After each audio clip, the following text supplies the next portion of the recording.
Bharatiya Janata party के द्वारा जो मेरे गीत को जारी किया गया है वो हम लोगों ने आने वाले चुनाव को ध्यान में रख के ही बनाया है।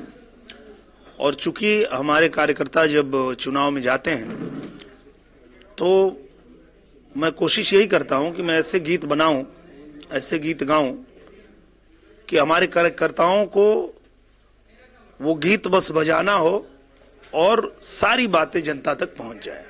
वो रोड शो चलते रहें, गाना बजता रहे और हमारे सरकार की जो उपलब्धियां हैं वो जनता तक गाने के माध्यम से पहुंचता रहे। तो उसी क्रम में मैंने इस गीत को गाया कि मोदी ही आएंगे, मोदी ही आएंगे, 400 सीट जीत कर 24 में फिर मोदी ही आएंगे। और सिर्फ मैं नहीं कह रहा हूं, ये पूरा देश कह रहा है, ये देश की आवाज है। जिस तरह से उन्होंने घर घर में शौचालय बनाया है, सबको राशन मिले इसके लिए तंत्र लगाया है, सबके सर पे छत हो इसकी व्यवस्था उन्होंने किया है। और अब तो 2 कदम और आगे बढ़ के प्रधानमंत्री जी ने सभी अधिकारियों को, सभी जनता के प्रतिनिधियों को गांव गांव में जा करके और जो लाभार्थी छूट गए हैं उनका रजिस्ट्रेशन करने का आदेश दिया है, जो गांव गांव में चल रहा है, ताकि आने वाले समय में जिनका नहीं बना है वो भी बन जाए, जिनको नहीं मिला है उनको भी मिल जाए। इसकी भी व्यवस्था हो रही है कि कोई छूट न जाए।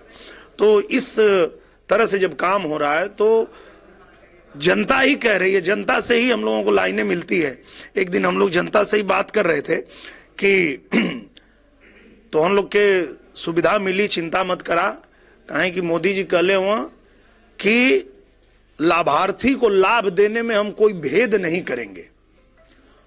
तो पब्लिकिये में से एक जन ने कहना कि जब मोदी जी ने कहा है कि लाभार्थी को लाभ देने में हम भेद नहीं करेंगे, तो जो हमारी थाली में भोजन दे रहा है हम भी उसकी थाली में छेद नहीं करेंगे।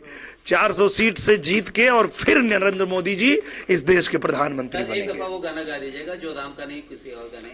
बिल्कुल। अब जब 22 तारीख को हमारे अयोध्या धाम में प्रभु श्री राम लला का पट खुल रहा है और पूरे दुनिया से लोग दर्शन करने आ रहे हैं, तो एक गायक होने के नाते हमने भी प्रभु श्री राम पे एक भजन बनाया है जो अब आप लोगों के बीच आ जाएगा।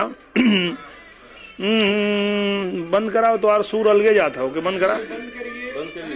हाँ, तो जो गीत हम लोगों ने बनाया है वो पहले तो हमने सवाल किया है कि कैसा है वो मुस्लिम जो इस्लाम का नहीं।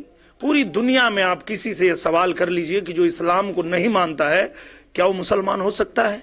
नहीं हो सकता है। तो उसी तरह कैसा है वो हिंदू जो श्री राम का नहीं, हिंदू होकर हुआ अयोध्या धाम का नहीं, तो जो राम का नहीं वो किसी काम का नहीं, जो मेरे राम का नहीं वो किसी काम का नहीं। जय श्री सीताराम।